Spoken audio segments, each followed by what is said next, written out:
نحمدہ و نصلی و نسلم علی رسولہ النبی الکریم الامین وعلی آلہ و صحبہ اجمعین۔ معزز ناظرین و سامعین، حضرت امام محمد بن سیرین رحمۃ اللہ علیہ تعالیٰ کا قول ہے کہ علم ایک دین ہے، اور دین لینے سے پہلے دیکھ لیا کرو کہ تم دین کس سے لیتے ہو۔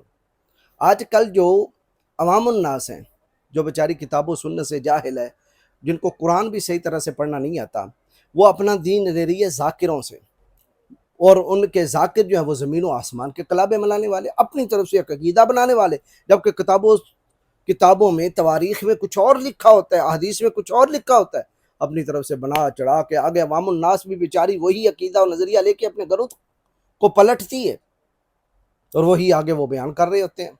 ان کو پتہ تو نہیں کہ ممبر پہ بیٹھنے والا علم کے نیچے کتنا بڑا جھوٹ بول کے گیا ہے، اور تم سے وہ عقیدے بھی چھین لے گیا، تم سے وہ پیسے بھی لے گیا، عزتیں بھی لے گیا، اور جناب والا واہ واہ بھی لے گیا۔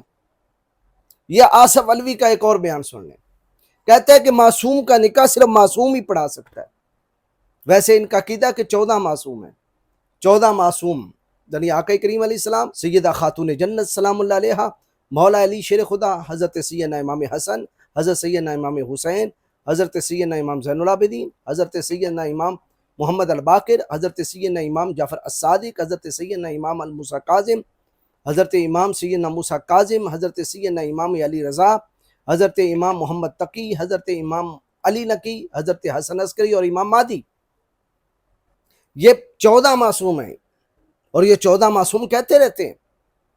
اب جب معصوم کا نکاح معصوم کے علاوہ کوئی پڑھا ہی نہیں سکتا، تو گویا وہ بھی معصوموں کا نکاح پڑھانے والا بھی، تو پھر 14 معصوم تو نہ رہے، 15 معصوم بنیں گے، بلکہ اور بھی میں بتاتا ہوں کتنے معصوم بنیں گے۔ پہلے اس کا آصف علوی کا یہ نظریہ سن لے، اس پر میں پھر انشاءاللہ تبصرہ کرتا ہوں۔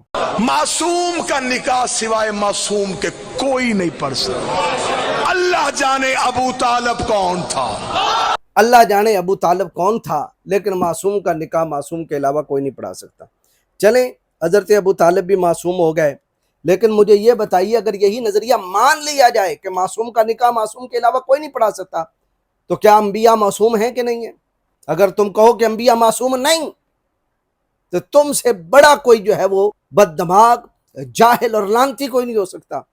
اس لیے کہ اہل سنت اور اہل تشیع دونوں کا عقیدہ ہے، دونوں جماعتوں کا، اور اجماع پوری امت کے اسلامیہ کا اس بات پہ کہ انبیاء معصوم ہوتے ہیں۔ جب ان کے غلام فرشتے، انبیاء کرام علیہم السلام کے جو غلام ہیں، دربان ہیں، ان فرشتوں کے بارے میں اللہ رب العالمین ارشاد فرماتا ہے کہ یفعلون ما یؤمرون، فرشتے وہی کرتے ہیں جن کا انہیں آرڈر ملتا ہے، وہ گناہ نہیں کرتے، وہ معصوم ہیں، تو ان سے افضل انبیاء ہیں۔ تو جب فرشتے معصوم ہیں تو انبیاء بھی معصوم ہوں گے، جن کی پاکی طہارتیں، عصمتوں کو اللہ رب العالمین نے قرآن پاک میں جا بجا بیان فرمایا۔ اب حضرت سیدنا یوسف علیہ السلام کا مصر میں نکاح کس نے پڑھایا تھا؟ کیونکہ معصوم کے علاوہ تو معصوم کا نکاح کوئی پڑھا نہیں سکتا، تو جس نے پڑھایا کیا وہ بھی معصوم ہوگا؟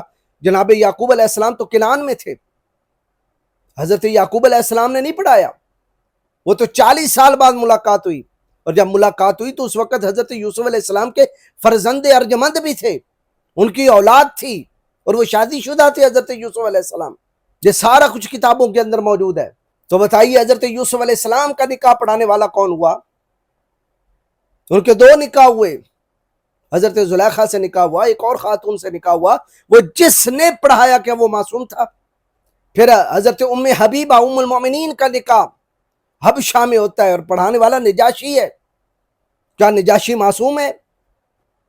کیونکہ تمہارا عقیدہ کہ معصوم کا نکاح معصوم کے علاوہ کوئی نہیں پڑھا سکتا، تو حضرت ام حبیبہ کا نکاح نبی کائنات علیہ السلام کے ساتھ پڑھانے والا تو نجاشی حبشہ کا بادشاہ تھا، وہ تو بعد میں اس نے اسلام قبول کیا ہے، پہلے وہ کرسچن تھا، عیسائی تھا۔ اسی طرح آگے آ جائیں، حضرت سیدہ طیبہ طاہرہ عائشہ صدیقہ کا نکاح حضرت ابو بکر صدیق نے نبی پاک علیہ السلام سے کیا۔ تم کہتے ہو معصوم کے علاوہ کوئی معصوم کا نکاح صرف معصوم پڑھاتا ہے، کوئی اور نہیں پڑھا سکتا، تو پھر حضرت ابو بکر بھی معصوم ہو گئے، حضرت عمر بھی معصوم ہو گئے۔ آگے چلیے، حضرت امام محمد تقی کا نکاح کس نے پڑھایا؟ یہ اپنی کتابوں میں آپ نے دیکھا ہے، یہ میرے پاس بہار الانوار ہے، جلد 9، حضرت امام محمد تقی کے حالات، یہ ملا باقر مجلسی کی لکھی ہوئی کتاب۔ تو اس کا صفحہ 76 ہے، اور صفحہ 76 میں لکھا مامون اور خطبہ نکاح، یعنی امام محمد تقی کا نکاح دیکھیے کس نے پڑھایا۔ بقول آپ کے امام محمد تقی معصوم ہیں، اور معصوم کا نکاح کوئی معصوم کے علاوہ پڑھا ہی نہیں سکتا، تو اس پر پھر جناب والا جس نے نکاح پڑھایا مامون الرشید، اس کو بھی معصوم کہیں؟ ادھر تو اس کو لعنتی کہتے ہو، دوزکی کہتے ہو، جہنمی کہتے ہو، کافر کہتے ہو، بدبخت کہتے ہو، ادھر وہی مامون نکاح پڑھا رہا ہے۔ جناب والا مامون اور خطبہ نکاح، خطیب نے اپنی کتاب تاریخ بغداد میں تحریر کیا کہ مامون نے اپنی بیٹی ام فضل کا عقد حضرت امام محمد تقی علیہ السلام سے کرتے وقت یہ خطبہ پڑھا۔ نکاح کون پڑھا رہا ہے؟ مامون الرشید، اپنی بیٹی کا، کس سے؟ امام محمد تقی سے۔ تو کیا مامون الرشید بھی معصوم ہو گیا؟ خطبہ کیا پڑھا کہ سزاوار حمد ہے وہ خدا جس کی مشیت کے سامنے تمام امور ہیچ ہیں، میں اس کی ربوبیت کا اقرار کرتے ہوئے گواہی دیتا ہوں کہ نہیں ہے کوئی اللہ سوائے اس اللہ کے۔ اللہ تعالیٰ اپنی رحمت نازل فرمائے اپنے منتخب بندے محمد صلی اللہ تعالیٰ علیہ وآلہ وسلم پر۔ اما بعد، اللہ تعالیٰ نے نکاح کو نسب و سبب کی تکمیل کا ذریعہ دیا، اس لیے سب کو معلوم ہونا چاہیے کہ میں نے اپنی دختر زینب کو محمد بن علی بن موسیٰ الرضا علیہ السلام کی زوجیت میں دیا۔ نکاح پڑھا رہا ہے مامون الرشید، اور ان کی طرف سے زینب کا مہر 400 درہم مقرر کیا۔ بیان کیا جاتا ہے کہ اس وقت حضرت امام محمد تقی علیہ السلام کا سن 9 سال چند ماہ کا تھا۔ اس کے بعد مامون مسلسل آپ کا اکرام اور قدر افزائی کرتا رہا۔ جی اب بتائیے آصف علوی صاحب، معصوم کا نکاح سوائے معصوم کے کوئی نہیں پڑھا سکتا تھا، اللہ جانے ابو طالب کیا تھے، یوں تو آپ نے کہہ دیا۔ اب اللہ جانے مامون الرشید کیا تھے، اب اللہ ہی جانے کہ جنہوں نے حضرت یوسف کا نکاح پڑھایا وہ کیا تھے، اب اللہ ہی جانے کہ جنہوں نے نبی پاک علیہ السلام کا نکاح پڑھایا حضرت ام حبیبہ کے ساتھ وہ نجاشی کیا تھے، اب اللہ ہی جانے جنہوں نے اپنی بیٹی نبی پاک علیہ السلام کے نکاح میں دی اور نکاح پڑھایا وہ ابو بکر کیا تھے، اب اللہ ہی جانے کہ جنہوں نے اپنی بیٹی حضرت حفصہ نبی پاک کے نکاح میں دی نکاح پڑھایا وہ حضرت عمر کیا تھے۔ بس آگے الو بیٹھی ہے ساری عوام، واہ واہ واہ واہ واہ واہ واہ واہ واہ واہ واہ واہ واہ واہ۔ میں اس لیے کہتا ہوں اگر مذہب اہل بیت لینا ہے اور صحیح مذہب لینا ہے اور قرآن اور حدیث اور صحیح مذہب اہل بیت چاہتے ہو تو ان ذاکروں سے بالا تار ہو جاؤ، خود کتابیں پڑھو، تم اپنے مکتب کی کتابیں پڑھا کرو، تم نے اپنی کتابیں بھی نہیں پڑھی، تم نے اپنی کتابوں کا مطالعہ بھی نہیں کیا، اگر کرتے تو تمہیں پتہ ہوتا کہ ہم جس جھوٹے کو بلا رہے ہیں، کذاب اور دجال کو بلا رہے ہیں، یہ کتنا بڑا کذب اور دجل کر رہا ہے، اور کہاں کر رہا ہے؟ علم کے نیچے، جن کو تم مقدس علم کہتے ہو۔